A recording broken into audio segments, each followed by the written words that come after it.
अस्सलाम वालेकुम। तो क्या हाल चाल हैं। स्पेशली आज मैं सेकेंड ईयर के जो बच्चे हैं उनके लिए यहाँ पे आया हूँ, क्योंकि उनकी जो डेट शीट है वो भी अनाउंस हो गई है और उनके एग्ज़ाम्स जून की 26 को स्टार्ट हो रहे हैं। इट मीन्स उनके पास 25 डेज़ बाकी हैं।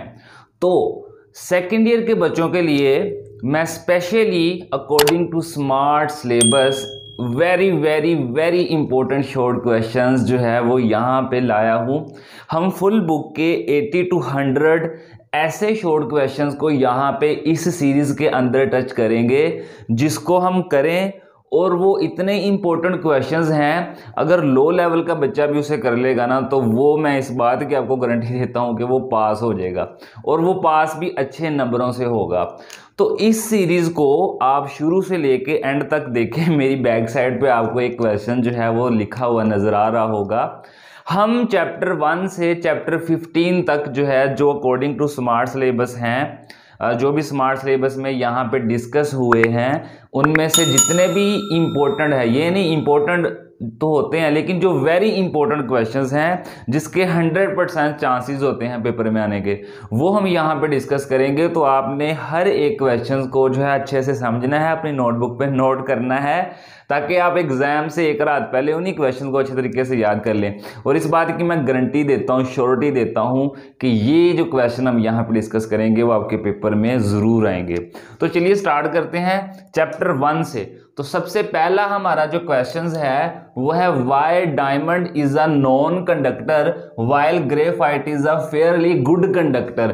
कंडक्टर एक ऐसा सब्सटेंस होता है जिसमें से इलेक्ट्रिसिटी पास कर सकती है, और नॉन कंडक्टर एक ऐसा सब्सटेंस होता है जिसमें से इलेक्ट्रिसिटी पास नहीं कर सकती। तो यहाँ पे सवाल में ये पूछा गया है कि डायमंड जो है ये एक ऐसा सब्सटेंस है जिसमें से इलेक्ट्रिसिटी पास नहीं कर सकती, जबकि ग्रेफाइट एक ऐसा सब्सटेंस है जिसमें से इलेक्ट्रिसिटी पास कर सकती है। इन दोनों में मेन डिफरेंस क्या है जिसकी वजह से इसमें से इलेक्ट्रिसिटी पास नहीं करती, इसमें से इलेक्ट्रिसिटी पास कर जाती है। अब दोनों डायमंड और ग्रेफाइट जो है ये दोनों एलोट्रोपिक फॉर्म ऑफ ग्रेफाइट है, ठीक है, जो कि यहाँ पे मैं स्क्रीन पे शो करवा रहा हूँ। आप जो है वो गौर से देखें कि डायमंड एंड ग्रेफाइट जो है दोनों एलोट्रोपिक फॉर्म है कार्बन की। एलोट्रोप का मतलब है किसी सब्सटेंस का दो मुख्तलिफ हालतों में पाया जाना, एलोट्रोप कहलाता है। तो कार्बन जो है दो मुख्तलिफ हालतों में पाया जाता है, डायमंड की फॉर्म में और ग्रेफाइट की फॉर्म में, ठीक है।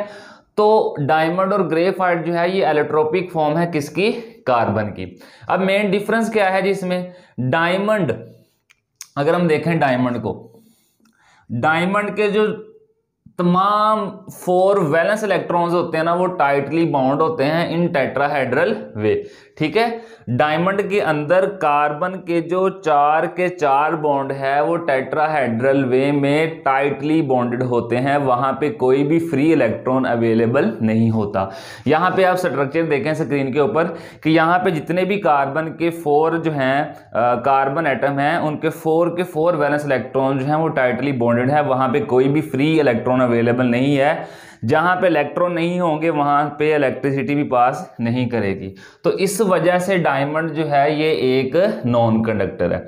In diamond all 4 valence electrons are tightly bound in tetrahedral way so they can not move freely, ठीक है। होप सो आपको समझ आ गई होगी कि डायमंड जो है वो नॉन कंडक्टर क्यों है।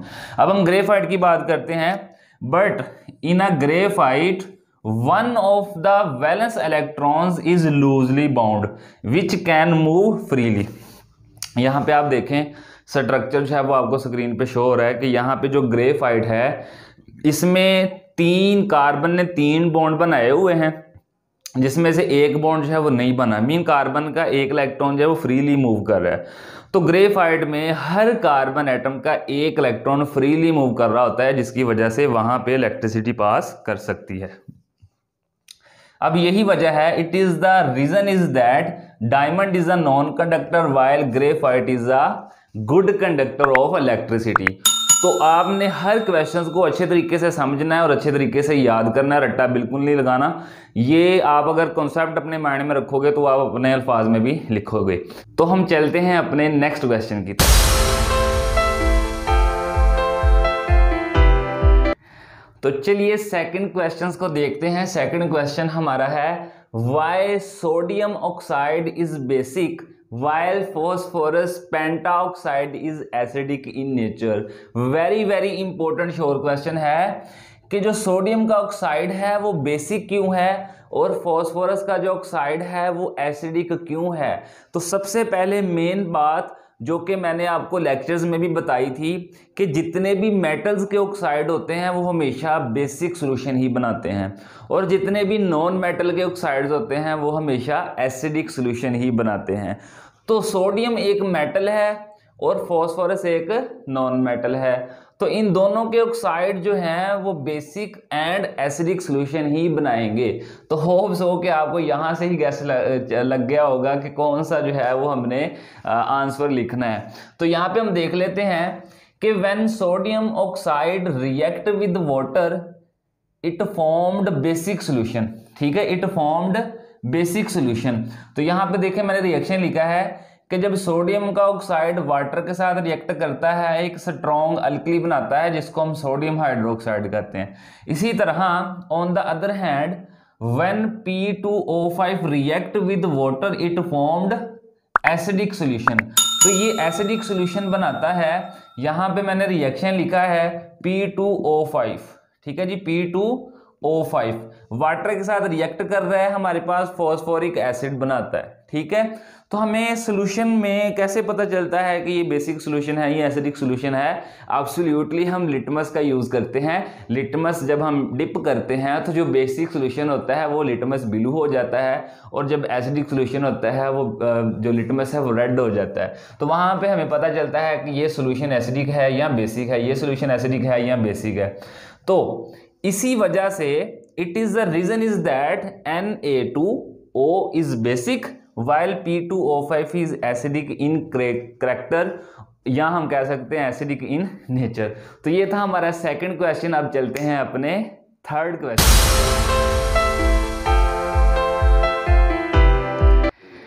तो चलिए स्टार्ट करते हैं अपना थर्ड क्वेश्चन जो कि वेरी इंपॉर्टेंट है। अब यहाँ पे सवाल ये भी है कि बच्चे पूछेंगे सर क्या आपने जितना व्हाइट बोर्ड पे लिखा है अगर हम उतना पेपर में लिखते हैं तो हमें फुल जो है वो नंबर मिल जाएंगे। तो एब्सोल्युटली मिल जाएंगे। जितना मैं यहाँ पे लिख रहा हूँ अगर आप एग्जैक्टली उतना ही अपने शॉर्ट क्वेश्चन में लिख दोगे तो किसी का बाप भी नहीं रोक सकता आपको 2 नंबर देने से। ठीक है, तो आपको फुल मार्क्स जो है वो शॉर्ट क्वेश्चन में जरूर मिलेंगे अगर आप इतना लिख देंगे। तो थर्ड क्वेश्चन की तरफ देखते हैं। Why the second electron affinity is always positive. Second electron affinity किसी भी एटम की हमेशा पॉजिटिव क्यों होती है। सबसे पहले हम देखेंगे कि इलेक्ट्रॉन अफिनिटी होती क्या है। किसी एटम में इलेक्ट्रॉन ऐड कराने के दौरान, किसी एटम के आखिरी शेल में इलेक्ट्रॉन को ऐड करवाने के दौरान जितनी एनर्जी अब्जॉर्ब होती है या रिलीज होती है उस एनर्जी को हम इलेक्ट्रॉन अफिनिटी कहते हैं। तो यहाँ पे हम देखते हैं कि जो दूसरी इलेक्ट्रॉन अफिनिटी है वो पॉजिटिव क्यों होती है। मैं यहाँ पे थोड़ा सा बता देता हूँ पहले कि पॉजिटिव क्यों होती है। लेट्स सपोज हमारे पास ऑक्सीजन है। ठीक है, ऑक्सीजन के पास आपको पता है कि 8 इलेक्ट्रॉन होते हैं, 6 उसके वैलेंस शेल में होते हैं। उसको अपना ऑक्टेट कंप्लीट करने के लिए 2 इलेक्ट्रॉन की ज़रूरत होती है। तो लेट्स सपोज यहाँ पे हमने उसे 1 इलेक्ट्रॉन एक्स्ट्रा दे दिया। ठीक है, यहाँ पे हमने उसे 1 इलेक्ट्रॉन दे दिया। जब ये हम इलेक्ट्रॉन ऐड करवाएंगे तो यहाँ पे एनर्जी रिलीज होगी। एनर्जी क्यों रिलीज होगी? क्योंकि यहाँ पे हमारे पास जितने नंबर ऑफ प्रोटॉन है उतने ही नंबर ऑफ इलेक्ट्रॉन है। तो पॉजिटिव चार्ज जो ऑक्सीजन का जो न्यूक्लियस है, जो पॉजिटिव चार्ज है वो इनकमिंग इलेक्ट्रॉन को क्या करेगा? अट्रैक्ट करेगा। जब अट्रैक्ट करेगा तो इलेक्ट्रॉन की जो एनर्जी है वो क्या होगी? रिलीज होगी। एटम की जो एनर्जी क्या होगी? रिलीज होगी। मैंने जब आपको लेक्चर दिया था तो मैंने सिंपल सा फिनोमेना आपको बताया था कि अगर एक टप भरा हो, ठीक है, यहाँ पे देखिए एक गिलास है वो फुल पानी का भरा है, इट मीन्स वो पॉजिटिव है। न्यूट्रल है, उसे और पानी की ज़रूरत नहीं है। जब हम उसमें और पानी डालेंगे तो एक्स्ट्रा पानी क्या होगा? नीचे गिरेगा।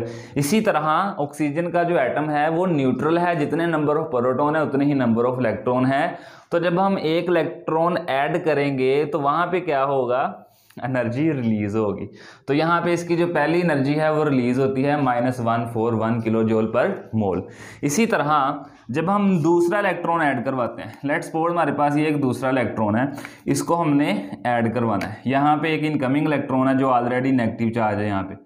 तो जब हम दूसरा इलेक्ट्रॉन ऐड करवाएंगे, ऑक्सीजन के करीब लेके आएंगे, तो इनकमिंग इलेक्ट्रॉन का नेगेटिव चार्ज और वो नेगेटिव चार्ज जो ऑलरेडी प्रेजेंट है ऑक्सीजन के ऊपर, इन दोनों के दरमियान क्या क्रिएट होगी जी? इन दोनों के दरमियान रिपल्शन क्रिएट होगी।